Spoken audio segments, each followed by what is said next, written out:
रहो स्मृति अंतरमा तमारी अखंड इच्छा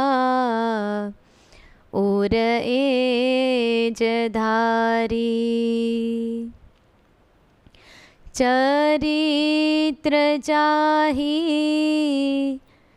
उच्चरूं तमारा सदा हरो संकट जे अमारा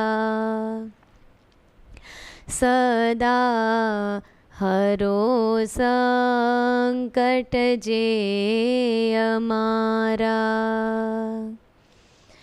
वर्णिवेश रमणीय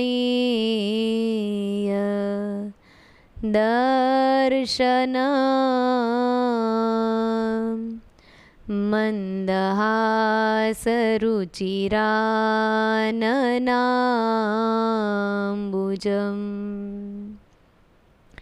पूजितं सुरनरो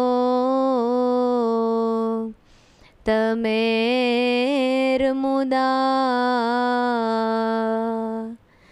धर्मनन्दनमहं विचिन्तये।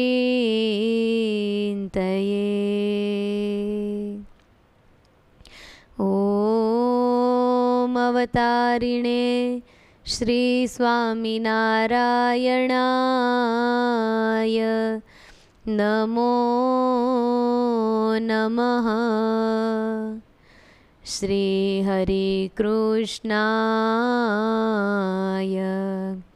श्री घनश्यामाय श्री सहजानंद स्वामिने नमो नमः। बोलो श्री स्वामीनारायण भगवाननी जय। श्री हरि कृष्ण महाराजनी जय। श्री गोपीनाथ जी महाराजनी जय। श्री घनश्याम महाराजनी जय। अति मनोहर सर्वसुंदर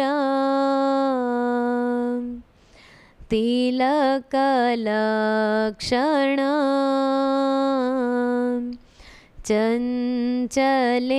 चञ्चलेक्षणं विबुधवन्दिता स्वामीनाथ ते वपुरिहास्तु नो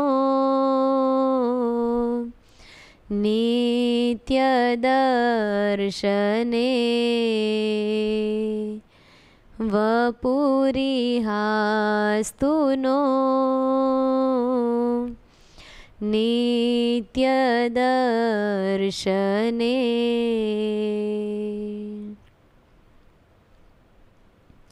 परात्पर पूर्ण पुरुषोत्तम इष्टदेव भगवान श्री स्वामीनारायण तथा महाराज ने अति वाला एवा पूज्य मोटाबा तथा लाडूबा, पूज्य मोटाबा तथा लाडूबा ने अति वाल करनारा एवा आपड़ा वाला गुरुजी तथा सर्वे सांख्योगी बहनों, पार्षद बहनों तथा सर्वे भाविक भक्तों ने भावथी जय स्वामीनारायण। वाला भक्तों, गई काले आपणे कथा में सांभळ्युं हतुं मोटाबा केवा रंगनो साडलो ओढ़ता था। केवा रंगनो ओढ़ता था? घेरो कंथाई रतुमड़ा कलरनो। अने पछी मोटाबाना वचनथी केटला एना परिवार आखामां सत्संग थई गयो एवी पण आपणे वातो करी थी। वडोदराना पार्वतीबाई एनुं मचकन्युं एना सासू पूछ्या वगर लई गया था। मथुरानी यमुनामां नाता मचकन्युं पड़ी गयुं अने अहीं घेलामां पार्वतीबाई नाता था। यमुनाजीने याद करीने खोबो भर्यो ने हाथमां मचकन्युं आव्युं। मोटाबाने बताव्युं। મોટાબાએ વચન આપ્યું કે આ મચકન્યું તારી સાસુને ને આખા પરિવારને સત્સંગ કરાવશે. એ મોટાબાના વચનથી મચકનિયા દ્વારા આખા પરિવારમાં સત્સંગ થયો. એ આપણે વાત સાંભળી હતી. પછી મહારાજ 69 કાળ હતો. મેથાણમાં કાકાભાઈ પુંજાભાઈને ઘરે છાના રહ્યા હતા. મોટાબા વગેરે ખૂબ વિરહ કરતા હતા. નાજા જોગ્યા મહારાજને ગોતી આવ્યા અને પાછા દરબારગઢમાં લાવ્યા અને બહેનોનો વિરહ શમ્યો. આવી આપણે ગઈકાલે વાત સાંભળી હતી. આજ આપણે આગળના ચરિત્રમાં પ્રવેશ કરશું. મહારાજ સત્સંગમાં ખૂબ બધાને પોષણ આપે છે. ગામડે ગામડે વિચરણ કરે છે.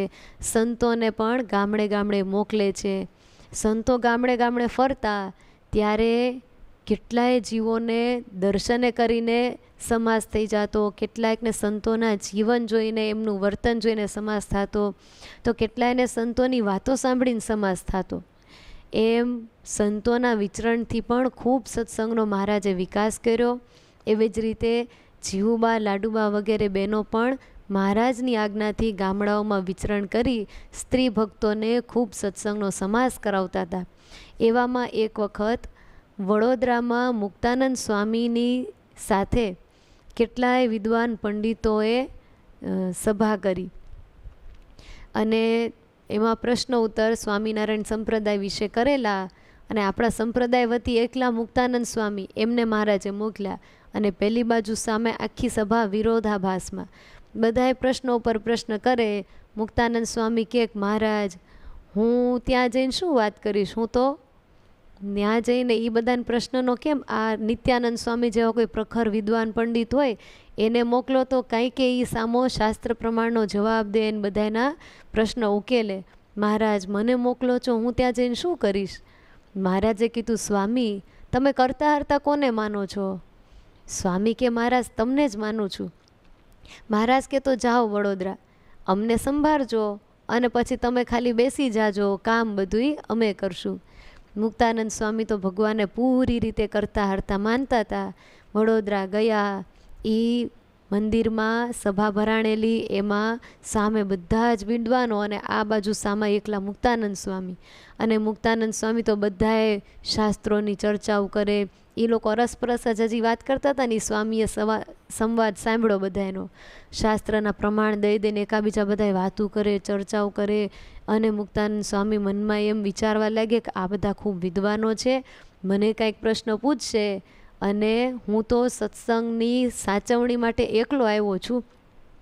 અને અંતરમાં મહારાજની મૂર્તિ યાદ આવી ગઈ, મહારાજના શબ્દો યાદ આવી ગયા. મહારાજે કીધું, અમને સંભાળજો અને તમે બેસી જાજો, પછી બધુંય અમે કરશું. અને મુક્તાનંદ સ્વામીએ આર્તનાથી મહારાજને પોકાર કર્યો. કીર્તન દ્વારા પોકાર્યા મહારાજને.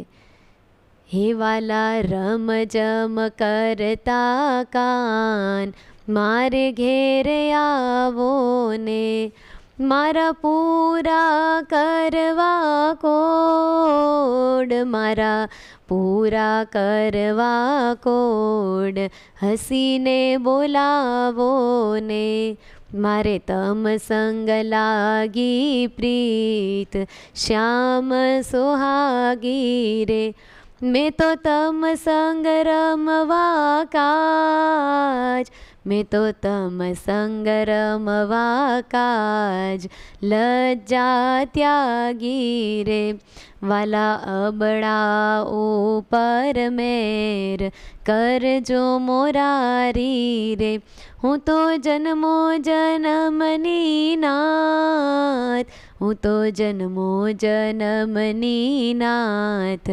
દાસી તમારી રે. આવી રીતે આખું 4 પદનું મુક્તાનંદ સ્વામી ચોસર બોલ્યા. અને મહારાજનો જે હૃદયમાં આવિર્ભાવ થયો અને પછી વિદ્વાનોએ જેટલા પ્રશ્નો કર્યા, એક કરતાં એક ચડિયાતા ઉત્તર મુક્તાનંદ સ્વામીએ કર્યા.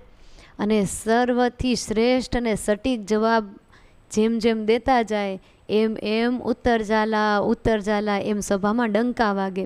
અને સ્વામિનારાયણ સંપ્રદાયનો મુક્તાનંદ સ્વામીએ વિજય કરાવ્યો. એ સભામાં સ્વામિનારાયણ સંપ્રદાય સત્ય છે આ વાતની સયાજીરાવ સરકારે ઘોષણા કરી અને એક સંપ્રદાયને લેબલ આપી દીધું. કયું લેબલ? શ્રી સ્વામિનારાયણો વિજય તેતરામ. એ લેવલ ત્યારથી સંપ્રદાયને મળેલો એ મુક્તાનંદ સ્વામીની બદોલત હતો. અને આવી રીતે મુક્તાનંદ સ્વામી સભા જીત્યા.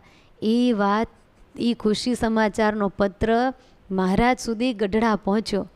મુક્તાનંદ સ્વામીને તો હજી આવવામાં વાર હતી. એ તો ગામડે વિચરણ કરતાં કરતાં આવે અને મહારાજ સુધી આ ખુશી સમાચારનો પત્ર આવ્યો અને મહારાજ ખૂબ રાજી થયા, ખૂબ રાજી થયા.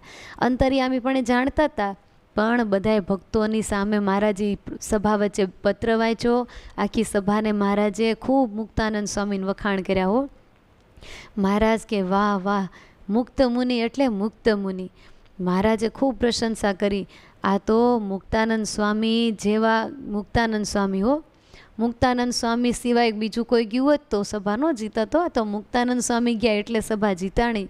અરે ખરેખરા મુક્તાનંદ સ્વામીએ તો સત્સંગનું ગૌરવ વધાર્યું. મુક્તાનંદ સ્વામીએ તો સત્સંગને સત્ય કરી બતાવ્યો. આહા, મુક્તાનંદ સ્વામી, મુક્તાનંદ સ્વામી. અને મહારાજ તો બે મોઢે વખાણ કરે, એટલા રાજી થઈ ગયા. મહારાજ કે મુક્ત મુનિ આવે એટલે મારે એની સામે જવું છે, મારે આમ પૂજન કરવું છે, મારે મુક્તાનંદ સ્વામીને ભેટી પડવું છે, ખૂબ રાજીપો દેવો છે, માથે હાથ મૂકી દેવા છે, છાતીએ ચરણારવિંદ દઉં, આમ ભેટી પડું. એટલી મહારાજ રાજીપાની વાતો માંડ્યા ને કરવા. પછી સભામાં બધાય તો સરખા ન હોય. એકાદ બેને અંદરથી થોડીક ઈર્ષા ઊભી થઈ. એને એવા સંકલ્પ થઈ ગયા અને એમ બોલી ગયા કે એમાં શું, મુક્તાનંદ સ્વામીની જગ્યાએ અમને વડોદરા મોકલ્યા તો અમે સભા જીતત. એમાં વળી એટલા બધા હું વખાણ કરવાની જરૂર છે મુક્તાનંદ સ્વામીના? એમ કોકને ઈર્ષાથી બોલાઈ ગયું અને મહારાજને ખબર પડી. મહારાજે કાને સાંભળ્યું અને મહારાજને બહુ દુઃખ લાગ્યું. એક તો મુક્તાનંદ સ્વામી એટલે સત્સંગમાં ખૂબ મોટેરા. ભગવાન ખુદ એમને ગુરુ સમાન માનતા હતા. એટલે કેવડા મોટા હોય મુક્તાનંદ સ્વામી. રામાનંદ સ્વામીના બધા શિષ્યોમાં પટ્ટ શિષ્ય કહો તોય ભલે, અગ્રગણ્ય શિષ્ય કહો તોય ભલે, એ મુક્તાનંદ સ્વામી હતા. આ તો રામાનંદ સ્વામીની ઈચ્છાથી મહારાજ ગાદીએ બિરાજ્યા, પરંતુ મહારાજ તો રામાનંદ સ્વામીના જ મોટેરા શિષ્ય મુક્તાનંદ સ્વામીને મોટા તરીકે માનતા હતા.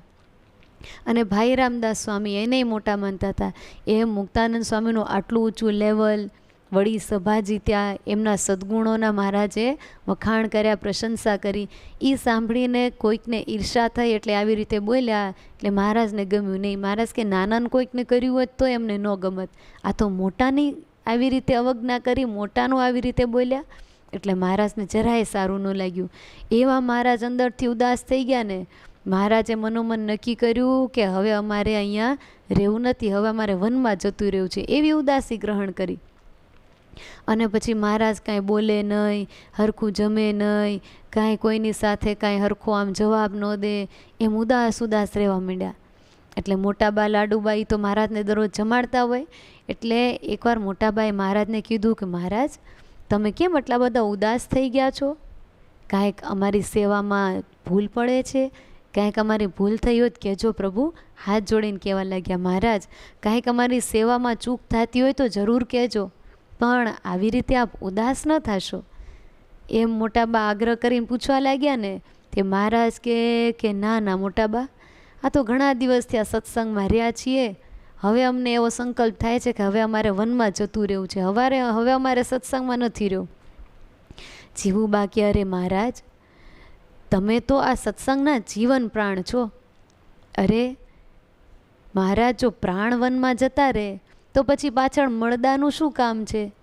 અરે મહારાજ, આપ વનમાં જવું છે, આપને વનમાં જવું છે એવી વાત જો આ સત્સંગમાં ખબર પડશે ને તો કેટલાય આ સમાચાર સાંભળીને જીવ દઈ દેશે.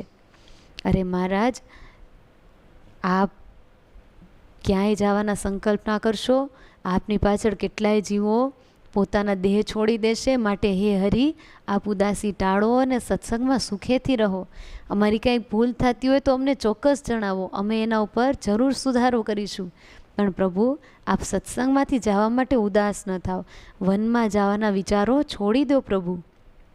એમ મોટાબાએ કીધું. અમારા બધા જ બહેનો જો હાથ જોડીને બધાની આ એક જ વિનંતી છે, આપ સત્સંગમાં સુખેથી રહો. પણ ભગવાને તો કાંઈ કાને ન ધર્યું અને સંકલ્પ મોડો ન પાડ્યો. વનમાં જવું છે એ નક્કી રાખ્યું. પછી મોટાબાને એમ થયું કે અમારી વિનંતીથી તો મહારાજ નથી માનતા, એટલે મોટાબાએ મોટા સંતોને ભક્તોને બધાને બોલાવ્યા. મોટેરા સંતો ભક્તો બધાએ ભેગા થયા. એમાં બ્રહ્માનંદ સ્વામી, સુરા ખાચર જેવા ભક્તો અને સંતો એણે તો ખૂબ મહારાજને હસાવવાના પ્રયત્નો કર્યા, કેમ કે રમૂજી હતા, ભગવાનના સખા હતા.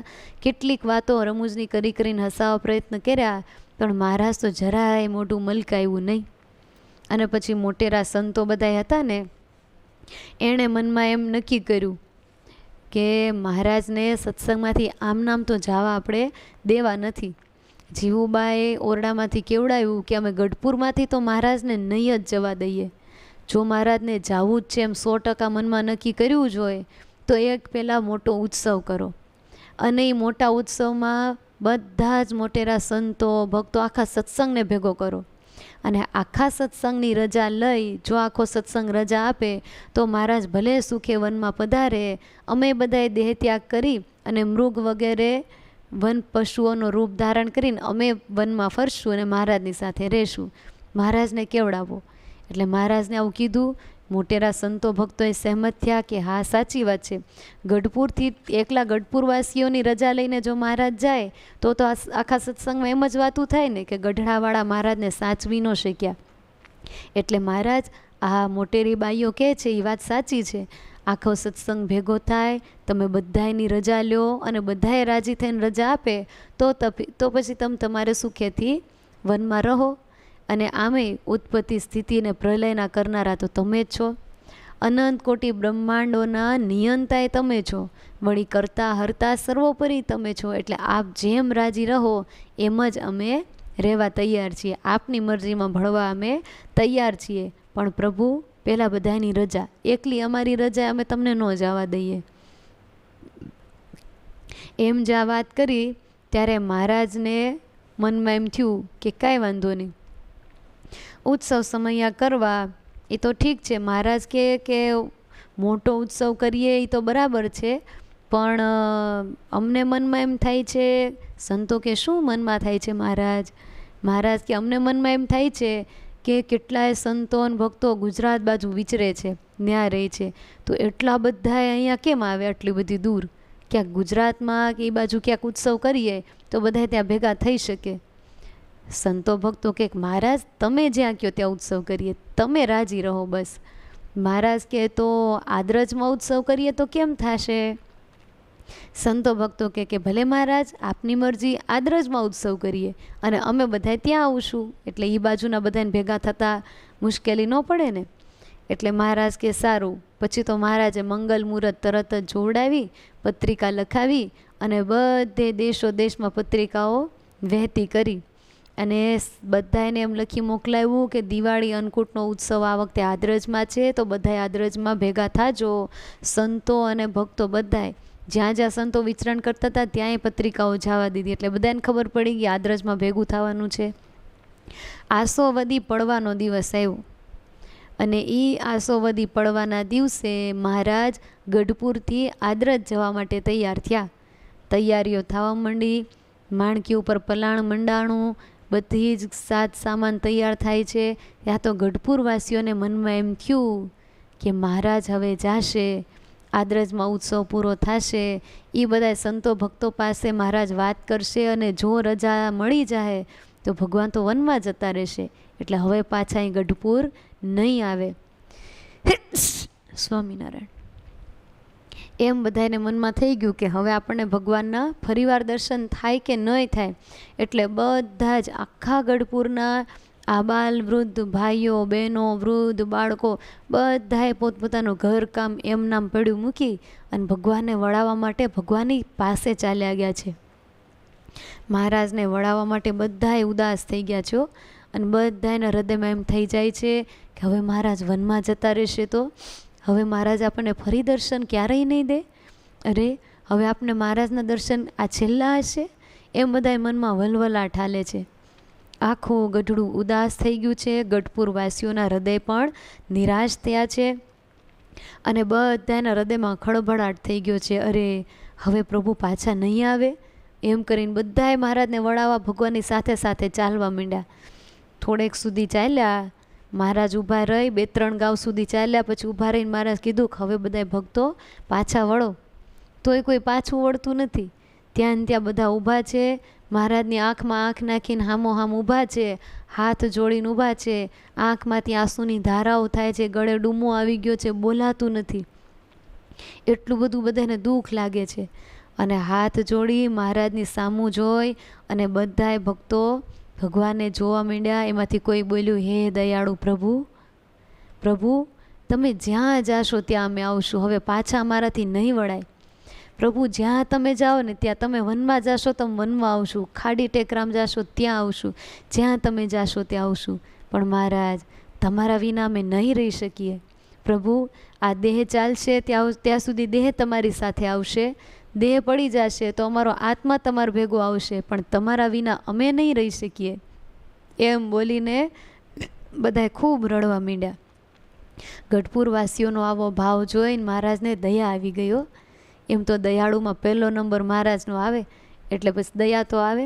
અને મહારાજ કીધું કે સંતો ભક્તો, અરે ગઢપુરવાસીઓ તમે એટલા બધા ઉદાસ ન થાઓ, પાછા વળી જાઓ. પણ કોઈ વળે? મહારાજ તો ચાલતા થયા, પાછળ પાછળ આખો સંઘ હાલ્યો આવે છે. વડાવાવાળા ભક્તો ગઢપુરવાસી એ બધાય હારો હાર હાલે છે. ઉગામેળી, ઝીંઝાવદર વગેરે ગામ આવ્યા, દુદાપર ગામ આવ્યું, તોય કોઈ પાછા વળતા નથી, વળી ભગવાન ઊભા રહ્યા. મહારાજ કીધું, અરે હવે તો બધાય પાછા વળો, પણ તોય કોઈ પાછું વળતું નથી. મહારાજ કહે કે અરે શરીરે અશક્ત હોય એવા તો પાછા વળો, બીજા હાલે છે ઠીક છે, અશક્ત હોય તો પાછા વળો. અશક્તતા એ ના પડે, નહીં મહારાજ પડતા આખડતા પણ હારે હારે ચાલે છે, વાહે તો કોઈ જાતા જ નથી. અને પછી મહારાજને આટલો બધો ભાવ જોઈને મનમાં એમ થયું કે આ કોઈ મારા વિના રહી શકશે નહીં. એટલે મહારાજે કીધું, સાંભળો, ઉત્સવ પૂરો કરી અને અમે જરૂર ગઢડા આવશું. બસ હવે તમે બધાએ પાછા વળી જાઓ, અમે જરૂર ગઢડા આવશું, તમે ચિંતા ના કરશો, તમને અમે દર્શન અવશ્ય આપશું. આમ જ્યાં વચન આપ્યું ને ત્યારે બધાને થોડુંક એમ હિંમત આવી કે હા મહારાજ પાછા આવશે.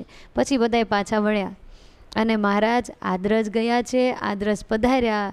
ધામધૂમથી રતુખાટ વગેરે બધાય ભક્તોએ મહારાજના સ્વાગત સામૈયા કર્યા છે, દરબારમાં ઉતારા આપ્યા છે, સંતો ભક્તોને પણ યોગ્ય ઉતારાઓ આપ્યા છે. રતુખાટ, બાદરખાટ વગેરે ભક્તોએ ખૂબ મોટો લાભ લીધો. બહુ સરસ મજાની તૈયારીઓ કરી છે, ઉત્સવની બધી વસ્તુ પદાર્થ સામગ્રીઓ ઢગલાબંધ ભેગી કરી છે. અન્નકૂટની તૈયારીઓ મંડી છે ચાલવા અને મોટે પાયે આયોજન કર્યું છે. કેવડી મોટી દીપમાળા બનાવી છે અને ખૂબ સરસ મજાનો શણગાર આખા ગામમાં કર્યો છે. મહારાજ તો બધું આયોજન જોઈને રાજી થયા.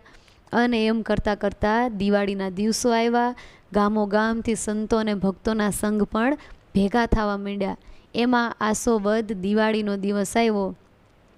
રાત્રિનો સમય થયો, અંધારું થવા લાગ્યું. ત્યાં દીપમાળાઓ પુરાણી, રંગોળીઓ દિવસે પુરાઈ ગઈ અને બધો જ શણગાર આખા ઉત્સવનો થઈ ગયો. અને એ દીપમાળા મધ્યે મહારાજ બેઠા, આગળ સભા ભરાણી, દીપમાળા પ્રજ્વલિત કરી અને મહારાજે ઘડીક સભામાં વાતો કરી. પછી મહારાજને મનમાં એમ થયું કે આજ બધાને રાસ રમાડીએ. મહારાજે કીધું, સંતો ભક્તો હાલો બધાય હવે ઘડીક રાસ લો, આજ તો ઉત્સવનો દિવસ કહેવાય ને.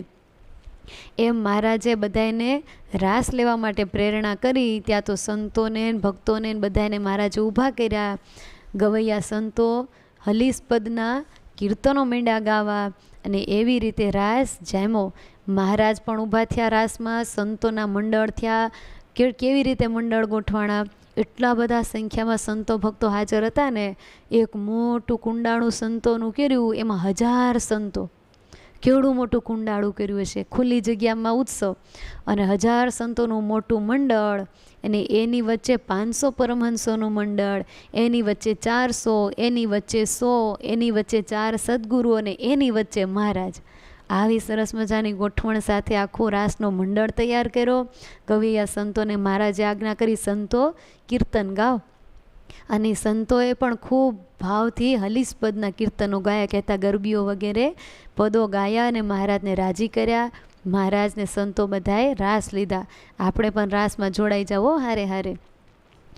રાસ રમે અવતારી આદરજમાં, રાસ રમે અવતારી આદરજમાં, રાસ રમે અવતારી સંતો સાથે સુખકારી આદરજમાં આદરજમાં હે રાસ રમે અવતારી આદરજમાં રાસ રમે અવતારી આદરજમાં દિવાળીને દીન દીપ મંડળની શોભા બની અતિ સારી રે હે શોભા બની અતિ સારી રે સભામાં શ્રી હરિ પોતે બિરાજે સભામાં શ્રી હરિ પોતે બિરાજી રાસ રમ્યાની રુચિ ધારી રે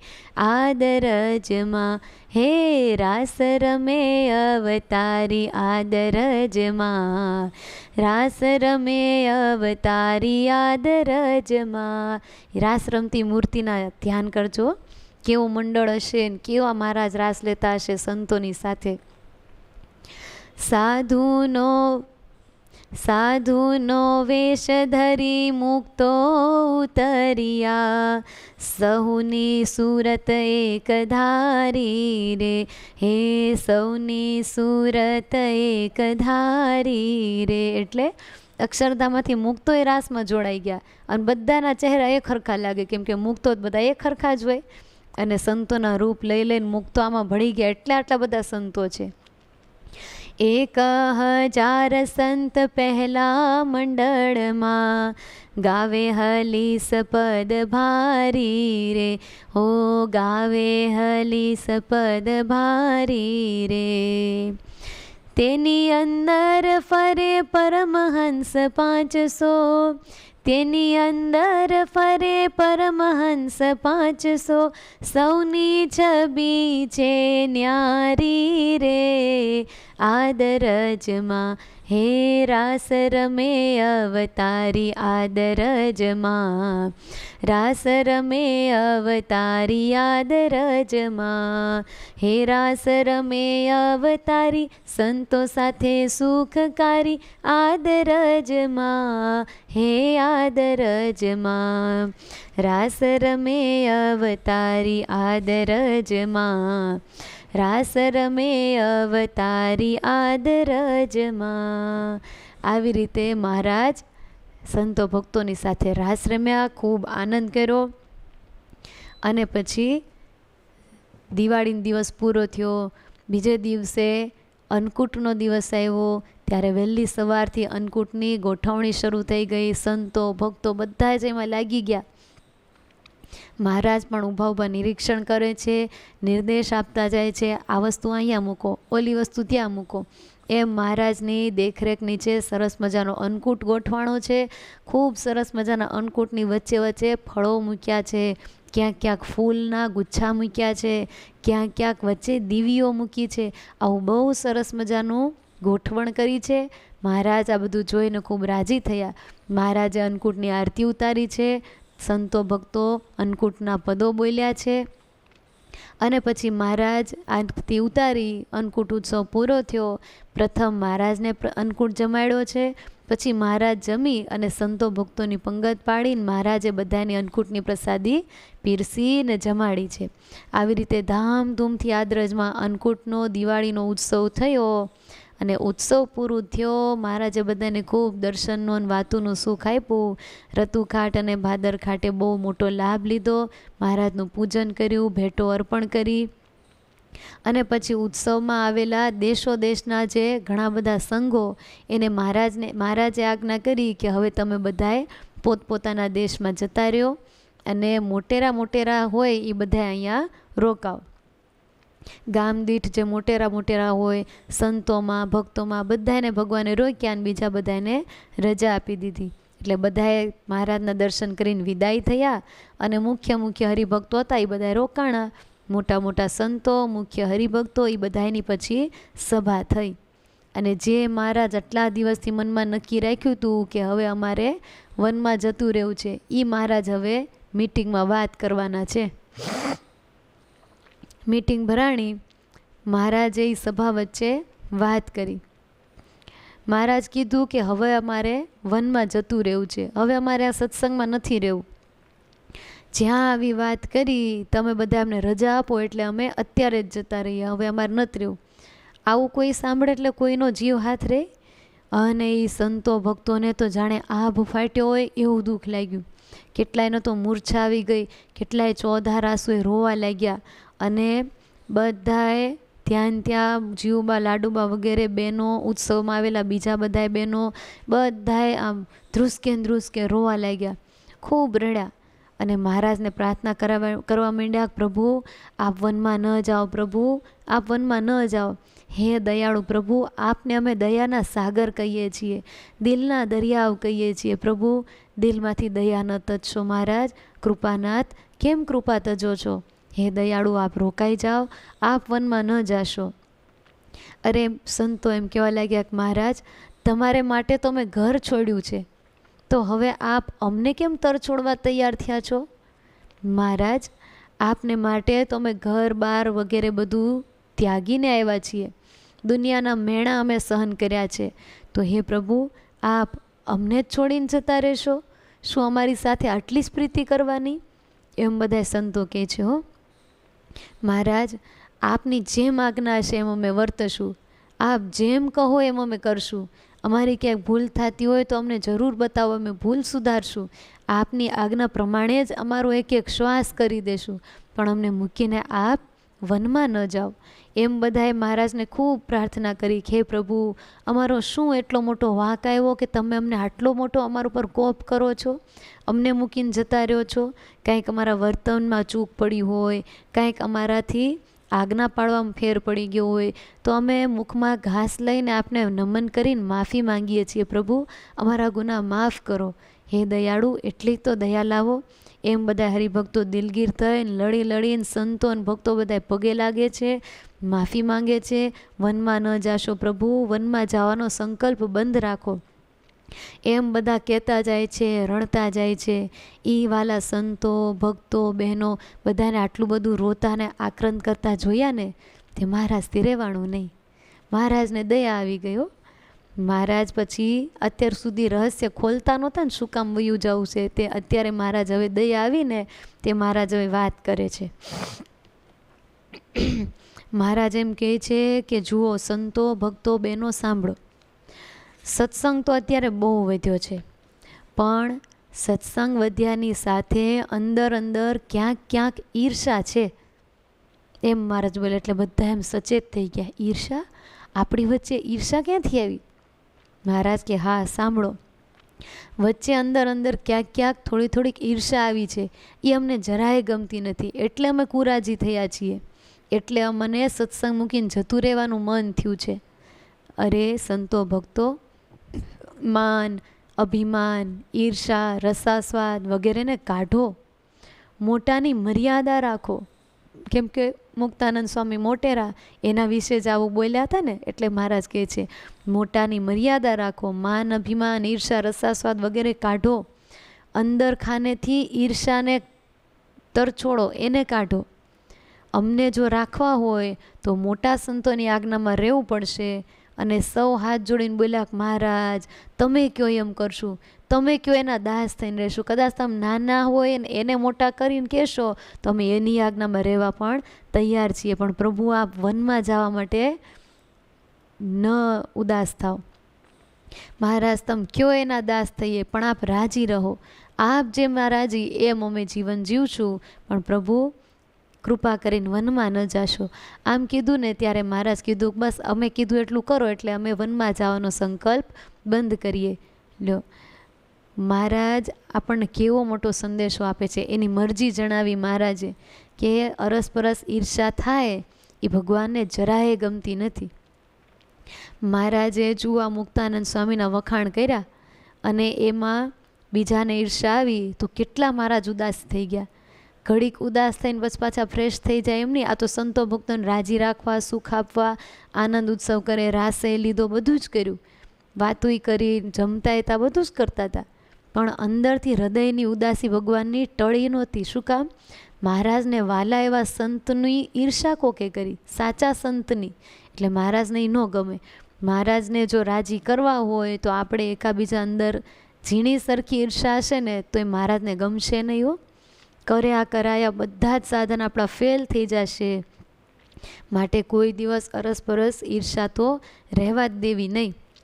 કોઈના સારા સદ્ગુણો જોઈ, કોઈનામાં સારી આવડત હોય, કોઈનામાં સારી વસ્તુ હોય, કંઈક પણ એનામાં સારા સદ્ગુણો હોય, એ જોઈને આપણે ઈર્ષા ન કરે, રાજી થવાય. લે જોતો મહારાજે એને કેવી સરસ કળા આપી છે, લે જોતો મહારાજને કેવું સરસ સદ્ગુણો આપ્યા છે, એના પર બધા કેવા રાજી થાય છે.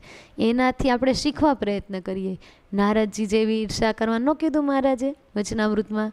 નારદજીએ તુમરુ સાથે ઈર્ષા કરી, પણ કેવી, પછી એની પાસે જ શીખ્યા. ત્યાં સુધી ખાલી એમ રાખતા એને કરતાં હું હારો થઈ બતાવ, તો મહારાજ નહોતા રાજી થતા. પણ એની જ પાસે શીખી, એના દાસ થયા, એની પાસે શીખ્યા, તો મહારાજ કેવા તરત રાજી થઈ ગયા. એમ મહારાજ કીધું ઈર્ષા કરવી તો એવી કરવી કે જેની સાથે ઈર્ષા હોય એની જ પાસેથી એના સદ્ગુણો શીખે, ભગવાનને રાજી કરવા. તો મહારાજ કે ઈર્ષા હારી. કોઈ દરરોજ માનો કે ઘણાને એવા નિયમ હોય, રાતે સુવાથી પહેલાં પથારીમાં બેઠા બેઠા મહારાજના તિલ ચિહ્નોને સંભાળતા સંભાળતા માળા કરે, કોઈ ધ્યાન કરે. એવા કોકને જોઈ અને મનમાં ઈર્ષા થાય કે લે એ તો રાતે ભગવાનનું ધ્યાન કરી, તો રાતે માળા કરે, લ્યો માળા કરીને હુએ છે, એના પર મોટા કેટલા રાજી થતા હશે, મારે એવું શીખવું છે. તો આ ઈર્ષા, મીઠી ઈર્ષા હારી. એનો પર મોટા એટલી ભક્તિ કરે છે કેવા રાજી થાય છે, મારે એવું શીખવું છે. એને આપણે પૂછીએ, હે તમે પથારી બેઠા બેઠા શું કરતા હોય રાતમાં, હે તમે શું ધ્યાન કરો, કેવી માળા કરો, તમે શું અંદર વિચારતા હોય, તમે શું અંદરથી ભાવ રાખો, એવું એની પાસેથી શીખીને આપણે એવા સદ્ગુણ કેળવીએ તો એ ભગવાનને મોટાને ગમે. અને કોઈક સેવા બહુ કરતા હોય, એના પર બધા રાજી થતા હોય, તો આપણે એની પાસે હાથ જોડી, આપણને ન સૂચના પડતી હોય, સૂચના પડે તો કરવા માંડી, ન પડતી હોય તો એની જ પાસે દાસ થઈ હાથ જોડી, હે બેન વળી તમે શું એવી ભાવના રાખો છો, તમારા પર બધા કેટલા રાજી થાય છે, તમે તો થાકવાનું નામ જ નથી લેતા ને, લ્યો અમે તમારી જેમ સેવા જ કરી છીએ પણ થાક લાગી જાય એટલે બેસી જાય ને, તમે તો ગમે એટલા થાક્યા હોય પણ કોઈ ચીંધે તો તમે તરત ઊભા થઈને સેવા કરો, શું તમે અંતરમાં મહિમા ધારો છો, હે એમ કરીને એની પાસેથી એના ભાવનાઓ શીખી, એનો મહિમા શીખી, એ કેવી ચીવટથી કેવી રીતે રાજી કરે છે એ બધું શીખીએ. તો એના જેવું શીખીને આપણે એવું કરવા માંડીને તો ભગવાન રાજી થાય. મહારાજ કે ઈર્ષા કરવી તો આવી કરવી કે એના જેવા સદ્ગુણો એની પાસેથી શીખી અને ભગવાનને સંતો ભક્તોને રાજી કરીએ, એ સારું. પણ એકાબીજાનો દ્રોહ થાય, અવગુણ ભાવ આવે, અરુચિ અમહિમા થાય, કોકના મોઢે નેગેટિવ વાતું થવા માંડે, એવી ઈર્ષા બિલકુલ સારી નહીં. મહારાજે તો એને સત્સંગનો હળો કીધો.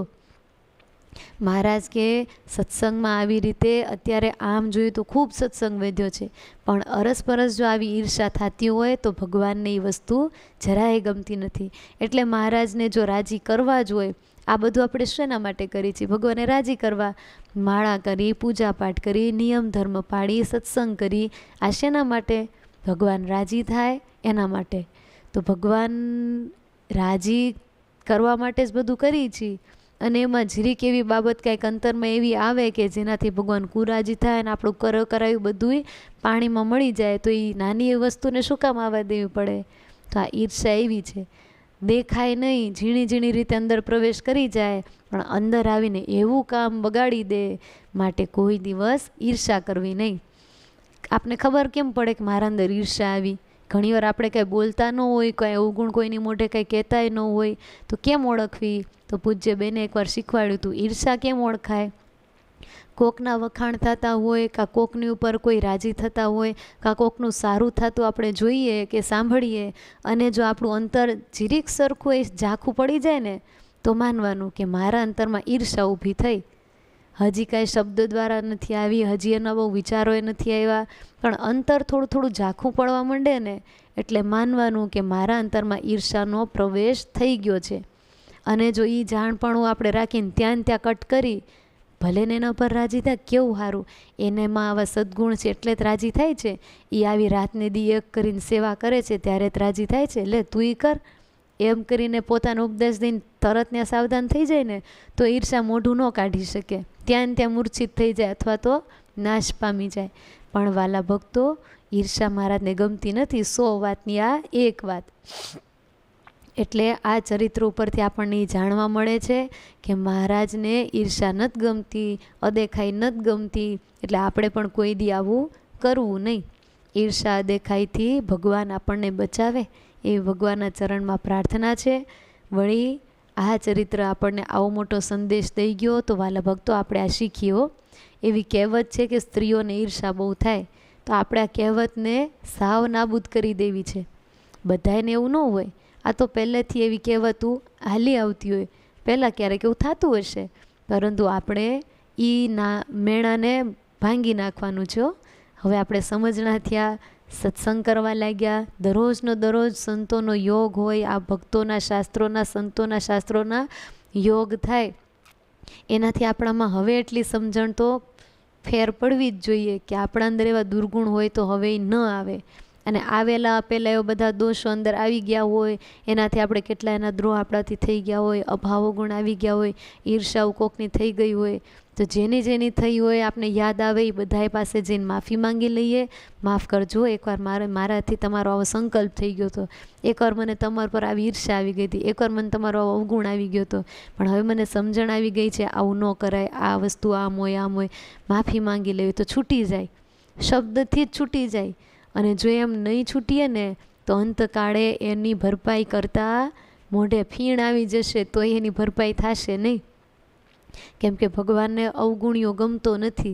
એટલે વાલા ભક્તો, મહારાજને પ્રાર્થના કરીએ, હે પ્રભુ આમાંથી અમને ઉગારજો. ક્યાંક જાણે અજાણે અમારાથી મન કર્મ વચને કોઈ પણ રીતે આપનો, આપના સંતોનો, આપના ભક્તોનો અભાવ અવગુણ આવ્યો હોય, દ્રોહ થઈ ગયો હોય, કાંઈ નેગેટિવ બોલાઈ ગયું, વિચારાઈ ગયું હોય, કાંઈ પણ એવું થઈ ગયું, આપને ન ગમે એવું અમારથી થઈ ગયું હોય, તો હે પ્રભુ અમને બધાને માફ કરી દેજો. અમે આપના સંતો ભક્તોના ગુનેગાર છીએ, અમને માફ કરી દેજો. ફરી એવો અમારથી કોઈ દી ગુનો ન થાય, કોઈ નવો ગુનો એ ન થાય, એવું અમને બળ અને શક્તિ આપજો. અને હે મહારાજ, આપને આપના સંતો ભક્તો રાજી થાવ એવું અમારું દિવ્ય જીવન બને, એવી અમને ખૂબ ખૂબ કૃપા કરીને આશીષ આપજો. એવી મહારાજના સંતો ભક્તોના ચરણમાં વંદન કરીને પ્રાર્થના કરીએ. વાલા ભક્તો, મહારાજને ગમે એવા સદ્ગુણો આ જીવબા લાડુબા વગેરે બહેનોમાં હતા લ્યો, કોઈ દી કોઈની ઈર્ષા નહીં. આપણે ગઈ કથાઓમાં સાંભળ્યું ને, એ લોયાના હેતબાઈ મહારાજને ભાવથી જમાડ્યા હતા, નહીંતર શું હતું, એ ગાડાને પૈડા જેવડા રોટલા અને ઓલી અડદની ફોતરાવાળી દાળ એ જ જમાડ્યું હતું. પણ મહારાજેના સ્વાદને ખૂબ 2-3 વાર વખાણ્યા. ગમે એમ કરો, એ હેતબાઈ જેવા એના જેવો થાળનો સ્વાદ નહીં. 2-3 વાર સાંભળ્યું, મોટાબાને એમ થયું કે એવું તો કેવું હેતબાઈ બનાવતા હશે કે મહારાજને એટલું બધું ભાવ્યું. મોટાબા સત્સંગમાં મોટેરા હતા, હેતબા તો સત્સંગમાં એ આમ ભક્તિમાં મોટેરા, પણ આમ તો નાના ગણાય મોટાબા કરતાં. મોટાબા તોય આવડા મોટા હોવા છતાં હેતબાને વેલડું મોકલીને ગઢડા તેડાવ્યા અને એમની પાસે બેસીને હાથ જોડીને વિનંતી કરી કે હેતબાઈ, તમે મહારાજને એવા કેવી રીતે જમાડ્યા, શું એમાં મસાલા નાખ્યા હતા, શું કઈ રીતે વઘાર કર્યો હતો, કેમ તમે થાળ બનાવ્યો તો મને શીખવાડો ને. મહારાજને તમારો થાળ બહુ ગમ્યો, વારે વારે તમારા થાળના ભગવાન વખાણ કરે છે કે અમે લોયા ગયા હતા અને એ હેતબાઈએ અમને જમાડ્યા હતા, એ સ્વાદ અમને ભૂલાતો નથી. એવું તે કેવું સ્વાદિષ્ટ બનાવ્યું તું, મને શીખવાડો ને, મારે એવો થાળ શીખીને મહારાજને રાજી કરવા છે. તમે કેવા રાજી કર્યા લ્યો, આને કહેવાય નિર્માનીપણું. આવા નિર્માની હોય, આવા મહિમાવાળા હોય, જેને કેવલ ભગવાનને જ રાજી કરવાનું તાન હોય, એના જીવનમાં ક્યારેય ઈર્ષા ન આવી શકે. તો વાલા ભક્તો, આપણે મોટાબાના જીવનમાંથી આવું શીખીએ. કોઈકના સારા સદ્ગુણ ઉપર કોઈક રાજી થતું હોય, કોઈકની ક્રિયા ઉપરથી કોઈ રાજી થતું હોય, તો એની પાસેથી આપણે શીખીએ. હે વળી, તમે કેમ આમ કરો છો, તમે આ વસ્તુ કઈ રીતે કરો છો, તમે આ કઈ રીતે કરો. બધા પાસે દાસ થઈને શીખીએ. દાસ થવામાં કાંઈ જાતું નથી, ખાલી આપણો ઈગો જાય, આપણને નમવું પડે, આપણું અહમ જાય તો જ દાસ થવાય ને. અને એ તો સારું નહીં. ઘણાને એમ થાય કે હું હે ને નમતી હતી, એમાં કોકને નમવું ન ગમે. પણ ભગવાનના અક્ષરધામમાં જવું હોય તો આપણે અકળ મટીને દાસ થવું જ પડશે. આજ નહીં તો કાલ દાસ થયા વગર છૂટકો છે જ નહીં. ને દાસ થશું તો જ અક્ષરધામમાં આપણો વાસ થશે. માટે વાલા ભક્તો, નિર્માની ને દાસ થવું એ તો આપણી પરમ ફરજ છે ને છે જ. કરવી પડશે ને કરવી જ પડશે. પછી આજ સમજીએ તોય ભલે, કાલ સમજીએ તોય ભલે. નહીં દાસ થઈએ, આમ નામ દેહ પૂરો થઈ જશે તો બીજો જન્મ લઈને દાસ થશું ત્યારે જ છૂટકો આવશે. કાં બીજી જગ્યા આપણને સ્ટેશન આવી જશે, પણ અક્ષરધામ સુધી તો દાસ થયા વિના નહીં પહોંચાય. કેમ કે અક્ષરધામમાં એન્ટ્રી દાસપણાનું આઈડી કાર્ડ બતાવીને તો જ આપને અંદર પ્રવેશ કરે. આપણા આત્મામાં દાસપણું ભાળે એટલે આપણે અક્ષરધામમાં એન્ટ્રી મળે. એટલે વાલા ભક્તો, દાસપણું તો શીખવું તો પડશે જ. અને એ દાસ થવા માટે આપણે આપણું ઈગો, અહમ આ બધું છોડવું પડશે. દેહભાવ, દેહાભિમાન છોડવું પડશે. એ તો 100%ની વાત છે. એટલે આપણે સમજીને નમતા જઈએ. આજ કદાચ પરાણે નમવું પડે, 2 દિવસ પછી આપણે થોડુંક ભાવથી નમવાનું થશે. અને અભ્યાસ આમ ચાલુ રાખશું ને નમવાનો, તો એક દી એવોય આવશે કે કોઈને કહેવું નહીં પડે, કાંઈ કરવું નહીં પડે. હાથે સામેથી લડી નમાઈ જશે. આપણા ગુરુજી કેવા દાસ મૂર્તિ, નાનામાં નાના કોઈ ભાડે ભગત તો એને નમીને જય સ્વામિનારાયણ કરે, એને હાથ જોડે. ક્યારેક મંદિરે દર્શન કરવા બહેનો આવતા હોય, એના નાના દીકરાઓ સાથે આવ્યા હોય, તો નાના છોકરા હોય ને તો એ બેન એમ કહે કે અરે ભાઈ, પેલી બાજુ રમવા ન જશો, તડકો છે, અહીં છાઈએ રમો. લ્યો, નાના દીકરા હોય તો એને ભાઈ કહીને કેવા આમ ભાવથી ને આદરથી બોલાવે. કેટલું દાસપણું. ગમે ત્યાં ગઢડા વગેરે ક્યાંય પણ ગયા હોય, કોઈક ઉત્સવ સમય આમ ગયા હોય, જેટલા સાંખ્યોગી બહેનો મળે બધાને બેસીને પગે લાગીને જય સ્વામિનારાયણ કરે. નહીંતર પોતે તો મોટા જ છે ને, તોય એવી રીતે ભાવથી વંદન કરે. એમનાથી કોઈ નાના સાંખ્યોગી બેન હોય અને એ બેનને પગે લાગતા હોય ને, તો સામા બેન હાથ જોડીને જય સ્વામિનારાયણ કરે. અમને તો પૂજ્ય બેન એવું શીખવાડે કે ગ્રહસ્થ બહેનો હોય એ તમને પગે લાગે ને તો આપણે સામું પગે લાગવું. આપણે ચૂંદડીની મર્યાદા એ કરીને આમ પગે ન લાગીએ તો આપણે હાથ જોડીને અંતરથી તો પગે લાગી જ લેવું. કેમ કે બધાએ ભગવાનના ભક્તો મહાન છે. કોણ કેવી સ્થિતિવાળા છે આપણને કંઈ ખબર નથી. એટલે આપણે હૃદયથી તો બધાને પગે લાગ્યા જ રાખવું. આવા પૂજ્ય બેનનું જીવન. હવે એ પોતે એવા વર્તન કરે છે અને પછી શિખામણ દે તો આપણે તરત મનાય કે નહીં. એટલે વાલા ભક્તો, આમ નમીને રહીએ ને તો ભગવાનને બહુ ગમીએ. અરે ભગવાનને શું, બધા જ ને ગમીએ. અરે કોઈ કુસંગી હોય ને એને ગમીએ. શું કામ? નમે સૌને ગમે. આ સૂત્ર સાવ સાચું છે. એટલે વાલા ભક્તો, આવો આપણે શીખીએ હો. હાલો હવે આગળના ચરિત્રમાં પ્રવેશ કરીએ. આ સંવત 1881ની સાલ આવી છે. મહારાજ સુરતમાં વિચરણ કરી અને પછી ગઢપુર પધાર્યા છે. ગઢપુર પધાર્યા ત્યારે ગઢડાવાસી દાદા ખાચર, જીવુબા, લાડુબા વગેરે બધાએ મહારાજને પ્રાર્થના કરી. એમાં મેન જીવુબા બોલ્યા કે હે પ્રાણનાથ પ્રભુ, અમારી એક વિનંતી સાંભળો. મહારાજ કે બોલો ને, અમે ભક્તોની વિનંતી સાંભળવા જ આવ્યા છીએ. મોટાબા કે મહારાજ, તમે કચ્છ, ગુજરાત, ભાલ, સોરઠ વગેરે બધી જગ્યાએ મોટા મોટા મંદિરો કર્યા, તો પ્રભુ આ ગઢડું તો તમારું ઘર છે, એને કેમ વિસારી દીધું? થાય તો ખરું ને કે ઘર માનીને ગઢડામાં રહી, બીજે ધામોમાં મોટા મોટા મંદિર કર્યા અને ગઢડું બાકી રાખ્યું. કે મહારાજ, ઘર તો તમે ગઢડાને માન્યું છે, અહીંયા કેમ કે મંદિર નહીં? હે પ્રભુ, તમે એને કેમ વિસારી દીધું? પ્રભુ, તમે સદાય અમારી સાથે રહો છો અને વળી પરદેશી પ્યારા એમ કેમ કર્યું? મહારાજ, અહીંયા બી એક મોટું ધામ તો હોવું જ જોઈએ ને. આમ બધી પ્રાર્થના કર્યો કે મહારાજ, અમે બધાએ તમારા જ છીએ હો, અમારા ગામમાં એક મંદિર તો હોવું જ જોઈએ ને, અમને ભૂલી જાશો નહીં પ્રભુ. મહારાજ કે જીવુબા, ધીરજ રાખો, અહીંયા એ મંદિર થશે. અમે મનમાં નક્કી કરી જ રાખ્યું છે, અમે પોતે અહીંયા મોટું મંદિર કરાવશું. પણ સમય આવે ત્યારે તમે દિલગીર ન થાવ. ગઢડામાં જ્યાં સુધી શિખરબદ્ધ મંદિર નહીં થાય ત્યાં સુધી અમે દેહ નહીં તજીએ. અમે મંદિર કરાવીને પછી જ ધામમાં જશું. તમે ધીરજ રાખો બસ. આવા રાજીપાના વચન સાંભળીને મોટાબા વગેરે બધા રાજી થઈ ગયા. સારું મહારાજ, તો જરૂર આપ મંદિર કરશો જ, હવે અમને વિશ્વાસ આવી ગયો. પછી મોટાબા, લાડુબા, રાજબા, અમરીબા, અમુલાબા વગેરે બધાએ બહુ રાજી થઈ અને આખી સભામાં સાકર વેચી. અરે આપણા ગામમાં મહારાજ મંદિર કરશે, એ સાંભળો સાંભળો બધાએ, આપણા ગામમાં મહારાજ મંદિર કરશે, એમ બધાએ રાજી થઈ ગયા હો. અને ભક્તોના ભાવ પૂરા કરવા પછી ભગવાન પાછા ગામડા વિચરણમાં જતા રહ્યા. વિચરણ કરીને થોડાક સમય પછી પાછા ગઢપુર પધાર્યા ને તે મહારાજ આવીને પછી એક દિવસ લીમતરુ નીચે બેઠેલા ઢોલિયા ઉપર. દાદા ખાચર મહારાજના ચરણમાં બેઠેલા. મહારાજ ને દાદા બે વાતો કરતા હતા. એમના પ્રસન્ન ચિત્તે મહારાજ દાદાની સાથે વાતો કરતા હતા અને મહારાજને આમ આનંદમાં જોઈ અને જીવબા, લાડુબા, રાજબા, અમરીબા, અમુલાબા, સોમાદેવી, સુરપ્રભાદેવી વગેરે બધા બહેનો આવીને ઘેરો વળી ગયા. મહારાજની ફરતા બેસી ગયા અને બેસીને બધાએ બહેનો મહારાજને રાજી જોઈ અને હાથ જોડીને દાદાને કીધું, દાદા કયો ને મહારાજને. તે દાદા બોલ્યા કે મહારાજ મારી અને આ બધા જ બહેનોની એવી ઈચ્છા છે. મહારાજ કે શું ઈચ્છા છે? પ્રભુ આ દરબારમાં તમે રહ્યો છો, અમારે બધાની એવી ઈચ્છા છે કે અહીંયા એક મોટામાં મોટું મંદિર થાય. મહારાજ તમે કહેતા જ હતા અમે એક મોટું મંદિર કરશું. કેદી કરશો મહારાજ? હવે રહેવાતું નથી.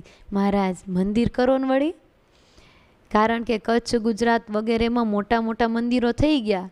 મહારાજ હવે અમારાથી ધીરજ નથી રહેતી, હવે તમે અહીંયા પણ એક મોટું મંદિર કરો. કોલ તો તમે આપ્યો જ છે, એ તમને વિશ્વાસ જ છે કે તમે કરશો, પણ ક્યારે? એમ બધાએ મહારાજને કહે છે. બધાને અંદરથી એક્સાઇટમેન્ટ થાય છે, થશે તો ખરું પણ કેદી એમ. એટલે મહારાજને પ્રાર્થના કરે છે, અવારનવાર કીધા કરે.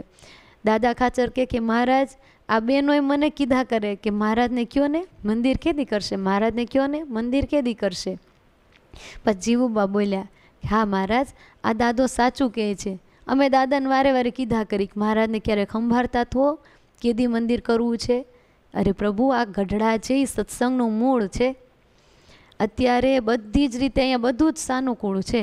જુઓ કેવી સરસ આ ઉન્મત્ત ગંગા નદી વહે છે, એમાં અખંડ પાણી વહેતું હોય. એટલે કોઈક તીર્થવાસીઓ આવે તો બધાને સ્નાનનું અનુકૂળ પડે. સંતો ભક્તો ગમે એટલા મોટા ઉત્સવ સમયાઓ થાય, આ નદીમાં ખૂબ પાણી આવે છે એટલે બધાને અનુકૂળ પડે. એટલે કહે છે કાંઈ મોટું મંદિર થાય ને તો સગવડ છે તમ તારે એમ. પછી વળી કહે છે કે ઉતારામાં એ જો આ લક્ષ્મીવાડીમાં મોટા મોટા બાગ બગીચા છે, સંતોને રહેવા માટે બધું જ સાનુકૂળ છે. ગમે તેટલા હરિભક્તો ભલે ને આવતા, ગમે એટલા મોટા ઉત્સવ સમયાઓ થાય તો એ ઉતારાની તો કોઈ યદી અગવડ પડે એમ છે નહીં. મોટા મોટા વંડા સ્પેશિયલ ઉતારા માટે જ અમે રાખ્યા છે. એમાં કાંઈ અમે બીજું ત્રીજું વાવેતરે નથી કર્યું કે સંતો ભક્તો ઉત્સવમાં આવે એને બધાને ઉતારવા થાય. એટલે પ્રભુ તમે અહીંયા બધી જ રીતે સાનુકૂળ છે. તમે અહીંયા કેટલા ચરિત્રો કર્યા છે. આ પ્રસાદીભૂત ધામ કહેવાય. એક એક રજ તમારા ચરણથી પાવન થયેલી છે. તો અહીંયા તો મોટું મંદિર થવું જ પડે ને. અને વળી તમે અમને બધાને તમારા માન્યા છે. વળી તમે શું કીધું? ગઢડું મારું ને હું ગઢડાનો, એ તો કેદી નથી મટવાનો. આવું તો પાછું તમે પોતે બિરુદ આપેલું છે. તમારું આ વચન સાર્થક તો કરો પ્રભુ, એમ મોટાબા કહે છે મહારાજને. મહારાજ જલ્દી મંદિરનો પાયો નખાય એવી કંઈ કૃપા કરો. હવે તો મનમાં અમને એક જ લગ્ની લાગી છે, ક્યારે એ મંદિર થશે, ક્યારે મંદિર થશે. આમ બોલ્યા ને તે વળી મોટાબાને ધીરજ ન રહી. મહારાજ કે થશે થશે મોટી બા, ધીરજ રાખો. મોટી બા કે પ્રભુ સાંભળો, અમે પૂર્વે જે કાંઈ જપ તપ વ્રત દાન પૂન વગેરે કર્યા હોય ને બધા એના ફળ રૂપે એક આપો કે અહીંયા એક મોટું મંદિર થાય. સાંભળો મહારાજ, અત્યાર સુધી અમે જે કાંઈ ભજન ભક્તિ કરી હોય, તમારી સેવા કરી હોય, તમે રાજી ત્યાં હોય, એ બધાનું જે કાંઈ ફળ થતું હોય ને એના રૂપે એક ફળ આપો, અહીંયા એક મોટું મંદિર થાય. હજી સાંભળો મહારાજ, અરે તમે અમને તમારા ગણતા હો અને અમારો પણ શુદ્ધ ભાવ હોય તો પ્રભુ એના ફળ રૂપે અહીંયા એક મોટું મંદિર થાય એવી કૃપા કરો, જલ્દી મંદિર કરો. એમ મોટાબાઈ કીધું ને ત્યાં તો આવા વિનંતી ભર્યા શબ્દો સાંભળી અને મહારાજ બોલ્યા કે દાદા ખાચર તથા સર્વે બહેનો પરિવારજનો સાંભળો. તમને એમ થાય છે કે મોટું મંદિર ક્યારે કરશે, મોટું મંદિર ક્યારે કરશે. પણ અમે મનમાં નિર્ધાર કરી જ રાખ્યો છે, અહીંયા અમારે પણ મોટામાં મોટું મંદિર કરવું જ છે. યાવત ચંદ્ર દીવા કરો એવું મંદિર અમારે કરવું છે. સૂર્ય ચંદ્ર તપે ત્યાં સુધી આ મંદિરની કાંકરીએ ન ખરે એવું મંદિર કરવાનું અમે ધાર્યું છે. વળી અમે અહીંયા અખંડવાસ કરીને રહેલા જ છીએ. આ દરબારગઢને તો અમે અક્ષરધામ તુલ્ય માનીએ છીએ. કોણ બોલે છે? આ મહારાજ. મહારાજ કે તમે સૌ ધીરજ રાખો, મંદિર થાશે. અમે વચન આપ્યું છે એટલે મંદિર થાશે. અને જુઓ, આ અમે છીએ, અમારા જેવડી જ મૂર્તિ અમે પોતે બાથમાં લઈને અહીંયા પધરાવશું. બસ હવે તો રાજી ને? જીવુબા વગેરે બહેનો સાંભળો, તમારી ભક્તિને વશ થઈને જ અમે આ ગઢડાને ઘર માન્યું છે, તો અહીંયા અમે મંદિર ન કરીએ? કરીએ જ ને. અહીંયા તો બહુ મોટું મંદિર કરશું. તમે બધાએ શાંતિથી સુખેથી ભજન કરો, ભક્તિ કરો. અહીંયા મંદિર મોટું ધામ થાશે ને થાશે જ. આવું બોલ્યા ને તે મહારાજના આવા પ્રેમ ભરેલા નેહ નીતરતા શબ્દો સાંભળી અને બાઈઓ તો બધા એટલા બધા રાજી થયા, બધાના હૃદય નાચી ઉઠ્યા. બધાને એટલો બધો હરખ ભરાઈ ગયો. વાહ પ્રભુ વાહ, પ્રભુ અહીંયા મંદિર કરશે. અરે બહેનો સાંભળો, પ્રભુ મંદિર કરશે. એમ બધાના હૃદય આનંદથી ભરાઈ ગયા. થોડોક સમય ગયો અને મહારાજ પછી કારિયાણી ગયા. આમ વાત કરે પણ ટાણું હજી આવ્યું ને એટલે મહારાજ ક્યાંથી બધો વિધિ યાદ રહે. પણ બધાને ઉતાવળા જેટલી થતી હતી, કેમ કે ચારે કોર જોવે ને મહારાજ બધે મંદિરો કરાવે છે. ગઢડું જ છેલ્લે રાખ્યું હતું મહારાજે. એટલે બધાએ કીધા કરે કે મહારાજ અહીં કરો ને વળી, અહીં કરો ને વળી. એમ કરતાં કરતાં થોડોક સમય ગયો. મહારાજ સત્સંગ વિચરણ કરતાં કરતાં કારિયાણી ગયા. કારિયાણીથી મહારાજ સારંગપુર પધાર્યા. સારંગપુરમાં જીવા ખાચરને ત્યાં મહારાજનો ઉતારો. અને જીવા ખાચરે હાથ જોડીને મહારાજને વિનંતી કરી, પ્રભુ અહીં સારંગપુરમાં ઘેલા શેઠ રહે છે અને એ મને કાયમ એવી યાદી આપે છે કે દરબાર તમે ભગવાનને તેડાવો ને, તમે ભગવાનને અહીં તેડાવો તો આપણે અહીંયા મંદિર કરાવીએ. દરબાર તમે જમીન આપજો અને હું રૂપિયા આપીશ. કેમ કે એ ઘેલા શેઠ બહુ મોટા શેઠ હતા. કે તમે જમીન આપજો દરબાર અને હું રૂપિયા આપીશ. ઘેલા શેઠે એમ કેવડાવ્યું કે મારે 25 ગામમાં વેપાર ચાલે છે અને બળદગાડા જેટલા જોશે એટલા મળી રહેશે, એ બધી વ્યવસ્થા હું કરાવી દઈશ. રૂપિયા પણ શેઠ કે મારી પાસે છે, એટલે એમાંય ક્યાંય તમે ઓલું પાછો પગ નહીં કરતા. અને પ્રભુ ઓલા જીવા ખાચર કે મારી પાસે જમીનો બહુ છે, હું જમીન દઉં, કેલા શેઠ રૂપિયા બળદગાડા એ બધી વ્યવસ્થા કરી દે અને પછી તો મોટા મોટું આપણે મંદિર કરીએ. મહારાજ જેટલી જોઈએ એટલી જમીને આપશું, રૂપિયા એમની પાસે ઝાઝા છે, એટલે આ સારંગપુરમાં બહુ મોટું ધામ બને, બહુ મોટું મંદિર બને એવી અમારી વિનંતી છે.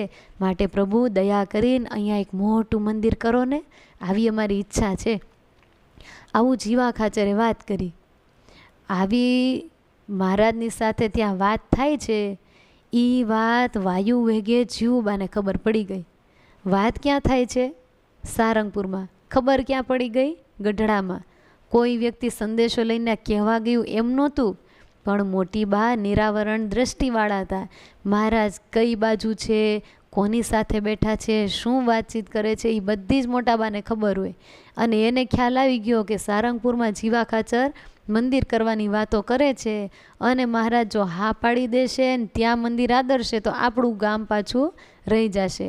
મોટા બાએ દાદા ખાચરને બોલાવ્યા અને કીધું, દાદા જલ્દી એકદમ વેલડું જોડો, સારંગપુર જાવું છે. દાદાએ કીધું, પણ શું થયું બેન, એટલા બધા ઉતાવળા કેમ થાવ છો? એ બધી વાત રસ્તામાં કહી, હાલો હાલો જલ્દી સારંગપુર જાવું છે. અને જીવુબા લાડુબા દાદા ખાચર વેલડામાં બેસીને ગઢપુરથી સારંગપુર આવ્યા. રસ્તામાં બધી વાત જીવુબાએ કહી દીધી અને મહારાજને આવી પ્રણામ કરીને વિનંતી કરી. કીધું, પ્રભુ તમે અમને વચન આપ્યું છે, હજી તો અહીં વાતચીત ચાલુ છે. સારંગપુરમાં મહારાજ મંદિર, મહારાજ કે ક્યાંક જમીન હશે, કેટલીક જમીન હશે, એમ બધી વાતું ચીતું કરે છે. ત્યાં પૂગી ગયા અને મોટા બા કે મહારાજ તમે અમને વચન આપ્યું છે, ભૂલી જતા નહીં, ગઢપુરમાં મોટું મંદિર કરવાનું છે. ત્યાં તો મહારાજ કે હા એ તો અમે ક્યાંથી ભૂલીએ મોટી બા. ત્યાં જીવા ખાચર કે લ્યો મહારાજ તમે સારંગપુરમાં વાત કરી છે તે? મહારાજ કે ના મંદિર તો ગઢડામાં જ કરવાનું છે, એ તો અમે નક્કી જ કરી રાખ્યું છે. આ તો જીવા ખાચર ખાલી એનો ભાવ રજૂ કરે છે. મોટી બા એ કંઈ મંદિર થોડા કરાવી દે છે, અને ઘેલા શેઠે એની પાસે વ્યવસ્થા છે એટલે એ વાત કરે છે. એનો ભાવે જરૂર પૂરો થશે. અમે તો બધા એનો ભાવ જ પૂરો કરવા આવ્યા છીએ. એ ભક્તોની ઈચ્છા છે અમારે ગામમાં મોટું મંદિર થાય તો જરૂર થશે. દાદા ખાચરે કીધું કે મહારાજ અમે તમને તેડવા આવ્યા છીએ, કેમ કે જો રોકાઈ જશો અને જો હા પડી જાય ને આનું મંદિર થવા મળશે તો અમે પાછા રહી જાવ. દાદા ખાચર કે હાલો મહારાજ, હવે અમે તમને તેડવા આવ્યા છીએ. મહારાજ કે હાલો, હુંય તૈયાર છું. તરત જ મહારાજ ગઢડા જવા તૈયાર થયા અને માણકી અસવાર થઈને ચાલવા તૈયાર થયા. ત્યાં તો જીવા ખાચર બિચારા ઉદાસ થઈ ગયા, કેમ કે એને કેટલા હરખથી વાત કરી હતી ને ત્યાં વાત એની સ્ટોપ થઈ ગઈ. એટલે બિચારા ઉદાસ થઈ ગયા કે મહારાજ અમારે મંદિરનો સંકલ્પ. મહારાજ કીધું જીવા ખાચર ઉદાસ ન થાવ, તમારા ગામમાં પણ એક પ્રતાપી દેવનું મોટું ધામ થશે, ખૂબ મોટું ધામ થશે, ચિંતા ન કરો, માટે ઉદાસ ન થાવ, રાજી રહો. એમ કહીને મહારાજ એ ભલ પરિવારના બધા સભ્યો સાથે ગઢપુર ગયા અને દરબારમાં આવીને પછી હવે ત્યાં સભા થઈ. સારંગપુરમાં મહારાજે વચન આપ્યું કે એક મોટા પ્રતાપી દેવનું મંદિર થશે અને મોટું ધામ બનશે. બની ગયું કે નહીં? સારંગપુરમાં કષ્ટભંજન દેવ, મોટા દેવ અને એનું મોટું ધામ. આજ દુનિયાના ખૂણે ખૂણે સારંગપુર કષ્ટભંજન દેવનું નામ પંકાય છે. કેટલાય શ્રદ્ધાળુઓ એમના દર્શન કરવા માટે, માનતાઓ બાધાઓ પૂરી કરવા માટે આવતા હોય છે. આજ સારંગપુરમાં મોટું ધામ ભગવાનના વચને થયું અને આખી દુનિયા એની જાણમાં છે. મહારાજે આશીર્વાદ દીધા, ભવિષ્યમાં ફળ્યા અને હવે મહારાજ ગઢડા આવ્યા છે. દરબારગઢમાં સભા ભરાણી. હવે આ ભલ પરિવારથી રહેવાતું નથી. મહારાજ બસ ગમે એમ કરો, હવે તો મંદિર આદ રોજ, હવે અમારાથી હવે નથી ધીરજ રહેતી.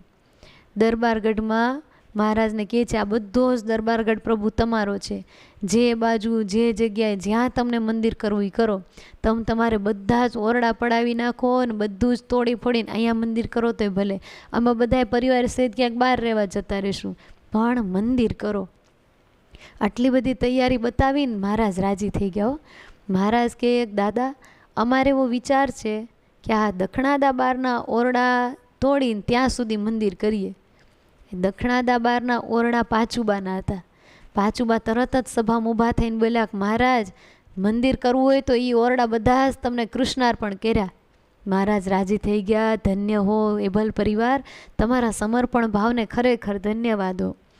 અને દાદા ખાચર કે મહારાજ આખો દરબાર ગઢ તમને સોંપ્યો, અમે જ ક્યાંક બીજે રહેવા જતા રહીશું.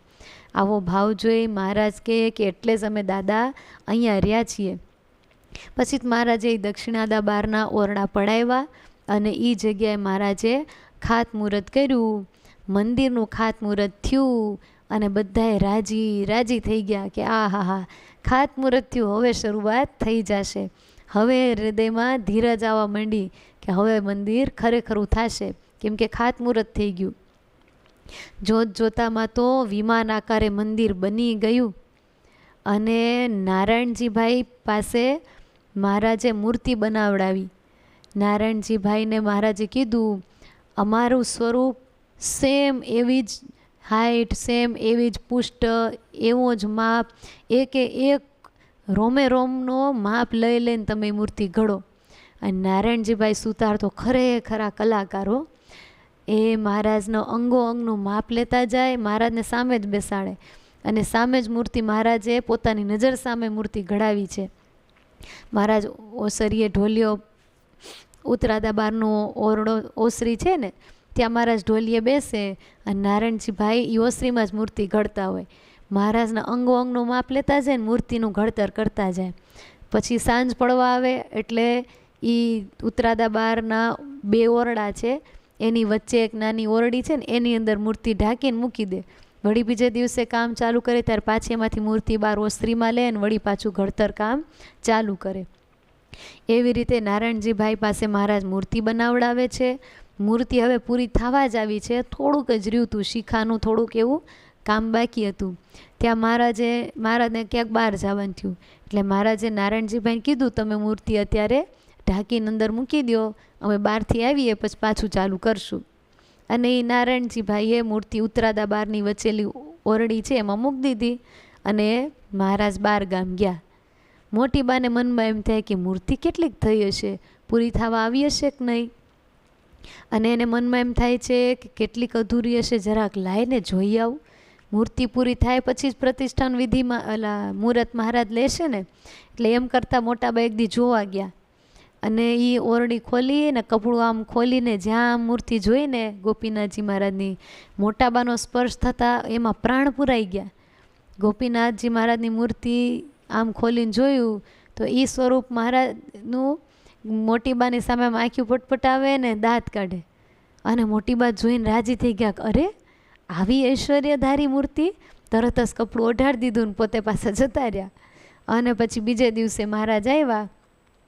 આવીને પછી નારાયણજીભાઈને બોલાય, હાલો હવે કામ પૂરું કરવાનું છે, કાઢો મૂર્તિ બહાર.